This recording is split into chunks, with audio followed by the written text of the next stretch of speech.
आज हम जानेंगे बाल अधिकारों के बारे में। चूंकि आप आगे चल कर के भविष्य में डीएलएड करने के बाद प्राथमिक के शिक्षक बनेंगे, तो आप लोगों के लिए ये जानना बहुत जरूरी है कि बालकों के कौन-कौन से अधिकार हैं। जब आप ये सब अधिकारों के बारे में जानेंगे, तभी आप स्कूल में जाकर के बच्चों को इन सभी अधिकारों के बारे में जागरूक कर पाएंगे और खुद भी इन सभी अधिकारों से जागरूक रहेंगे। तो ये बहुत जरूरी है कि बालकों के कौन-कौन से अधिकार हैं, कौन-कौन सी उन्हें कौन-कौन सी आजादी मिली है और कौन-कौन सी छूट मिली है और क्या-क्या बालकों को जानना बहुत जरूरी होता है। तो चलिए स्टार्ट करते हैं हम बाल अधिकारों के विषय में। इससे पहले दोस्तों, हम लोगों ने आपको शिक्षा का महत्व, इसके अलावा अनुच्छेद 21A, 29(2) और धारा 45 के विषय में विस्तार से पढ़ाया था।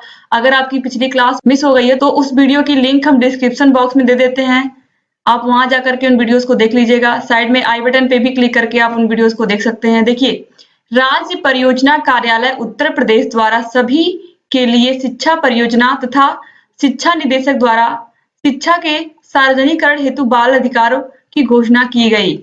20 नवंबर 1989 को संयुक्त राष्ट्र महासभा ने एक प्रस्ताव पारित किया, जिसमें बच्चों तथा वयस्कों के अधिकारों का उल्लेख किया गया, जो इस प्रकार है। यानी कि 20 नवंबर 1989 को संयुक्त राष्ट्र महासभा ने एक प्रस्ताव पारित किया और उसमें बच्चों और वयस्कों के अधिकारों का उल्लेख किया है, जिसको आपको पढ़ना बहुत जरूरी है। जब आप पढ़ेंगे तभी आप जानेंगे कि बालकों के कौन-कौन से अधिकार हैं।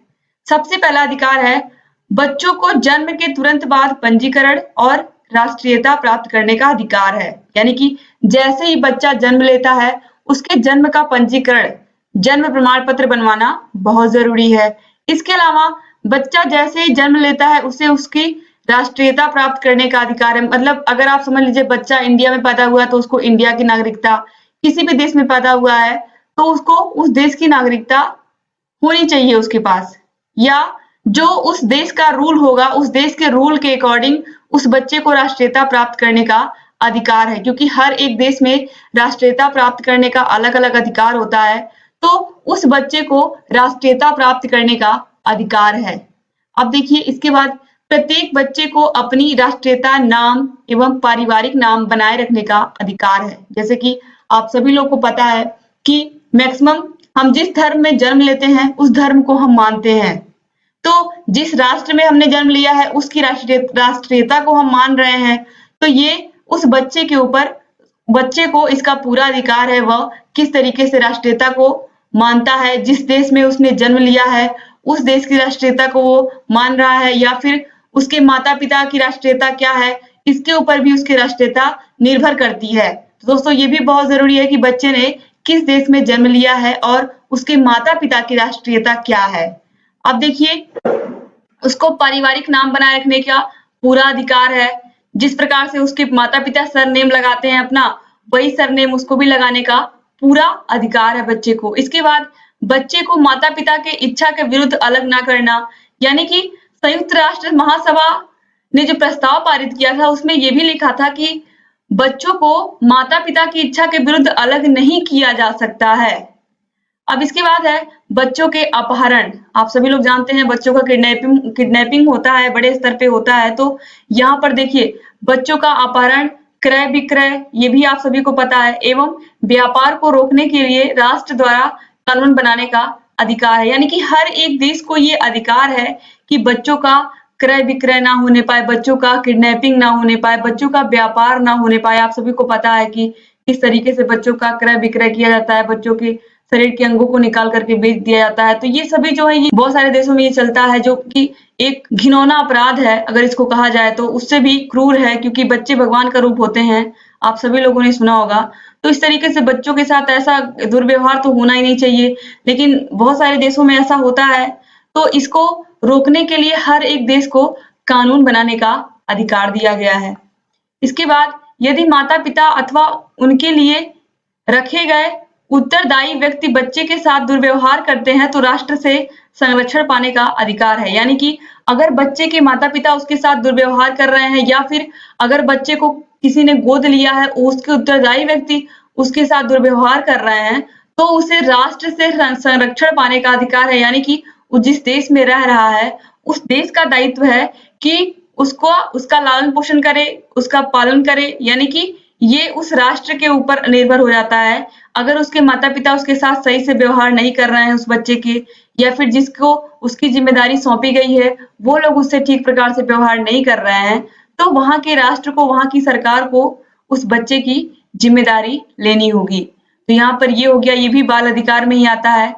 अब देखिए इसके बाद बच्चों को नशीले पदार्थों के प्रयोग से रोकना, ये बहुत बहुत ही इम्पोर्टेंट पॉइंट है आज के समय में कि किस तरीके से बच्चों को नशीले पदार्थों के प्रयोग से रोका जाए। जब आप भी जाओगे प्राइमरी स्कूल में पढ़ाने तो आप देखोगे कि बहुत सारे बच्चे, छोटे-छोटे बच्चे गुटखा खाना सीख जाते हैं, सिगरेट पीना सीख जाते हैं, बीड़ी पीना सीख जाते हैं।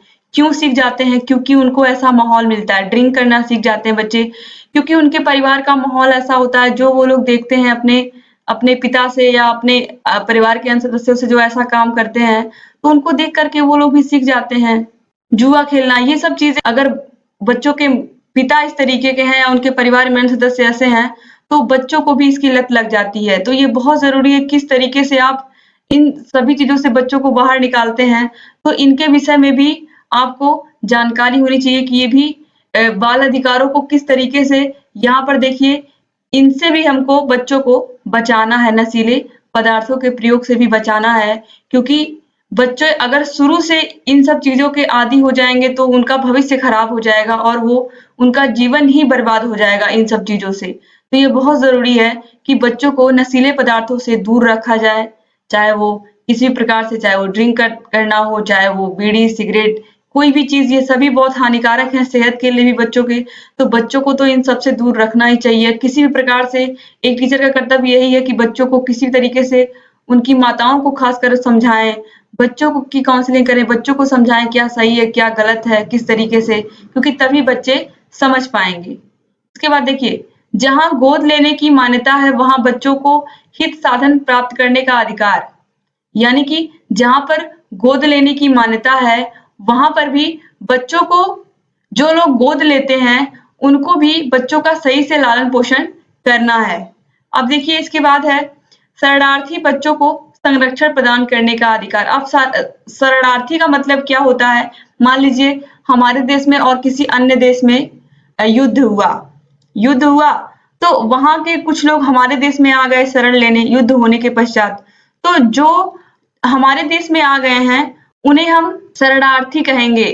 तो शरणार्थी बच्चे जो हैं, उनको भी, वो जिस भी देश में आ गए हैं, उस देश में उनको पूरी तरीके से संरक्षण प्रदान किया जाएगा, पूरी तरीके से उनका देखभाल किया जाएगा।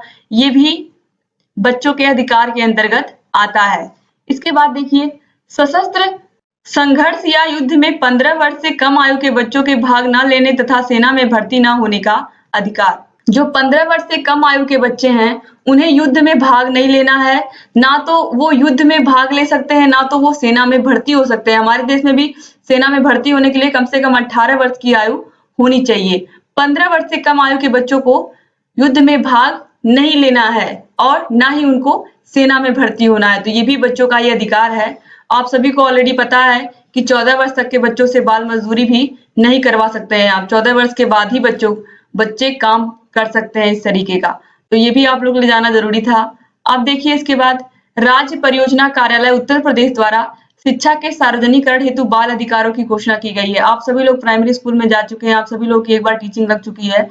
आप सभी लोगों ने देखा होगा कि स्कूल में चार्ट बना होता है दीवार पर, एक जगह लिखा होता है आहार तालिका, जिसमें हर दिन कौन कौन सा खाना बनेगा, कौन कौन सा भोजन बनेगा, उसमें लिखा होता है सोमवार को क्या बनेगा, मंगलवार को क्या बनेगा। उसी प्रकार से एक जगह लिखा होता है बाल अधिकार।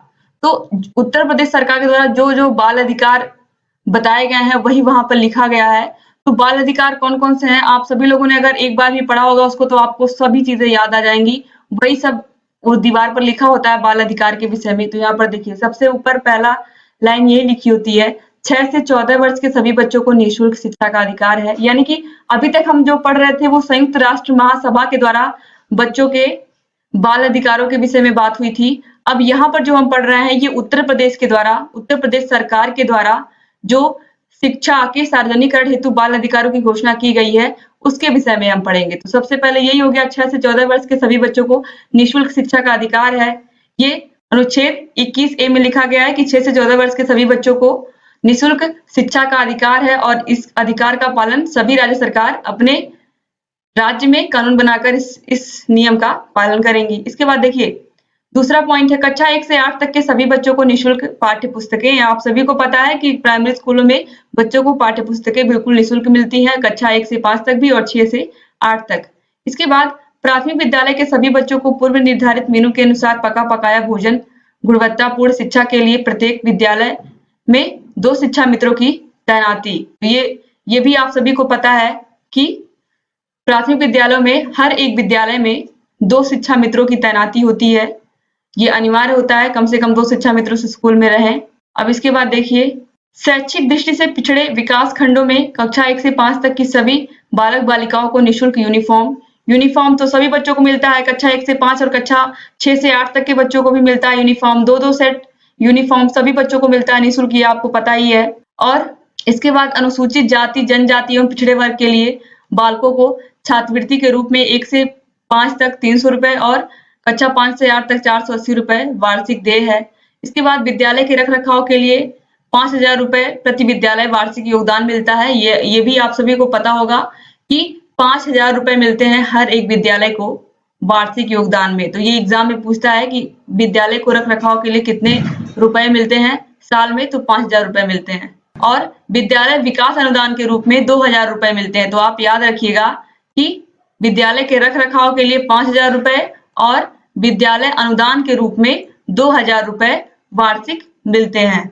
अब देखिए विद्यालय के प्रबंध में ग्राम शिक्षा समिति के माध्यम से जनप्रतिनिधियों व अभिभावकों की सहमति। इसका मतलब है कि विद्यालय में जो भी काम हो रहे हैं, बच्चे कितना सीख रहे हैं और विद्यालय में कहीं कोई प्रॉब्लम तो नहीं है, मतलब कि सब चीजें किस तरीके से सभी कामों को प्रबंधन के द्वारा किया जाए, शौचालय सही से रहे, साफ सफाई रहे, उसमें किचन में सब कुछ टाइल्स वगैरह अच्छे से लगा रहे, किचन मेंटेन रहे, क्योंकि किचन में बच्चे खाना लेने जाते हैं तो ये बहुत जरूरी है कि किचन भी साफ सुथरा रहे, किचन में बैठ के बच्चे खाना खाते हैं। और जहां पर भी साफ सफाई रहेगी वहां पर किसी प्रकार से बच्चों को बीमारियां नहीं होंगी। तो ये बहुत जरूरी है कि साफ सफाई के द्वारा ही सारे कार्य बिल्कुल प्राइमरी विद्यालय में अच्छे से हों। तो इसलिए सभी चीजों का ख्याल रखना जरूरी है एक शिक्षक को। तो यहाँ पर आप लोगों ने देखा कि किस तरीके से जो बाल अधिकार हैं वो बच्चों को कौन कौन से बाल अधिकार दिए गए हैं और बाल अधिकारों का कितना महत्व है। तो उम्मीद करती हूँ कि आपको ये जान करके बहुत ही अच्छा लगा होगा कि बालकों को कौन कौन से अधिकार दिए गए हैं पूरे विश्व में और हमारे भारत देश में उत्तर प्रदेश सरकार के द्वारा। तो दोस्तों उम्मीद करती हूँ कि आज का क्लास भी आपको अच्छा लगा होगा। अगर अच्छा लगा है तो प्लीज वीडियो को लाइक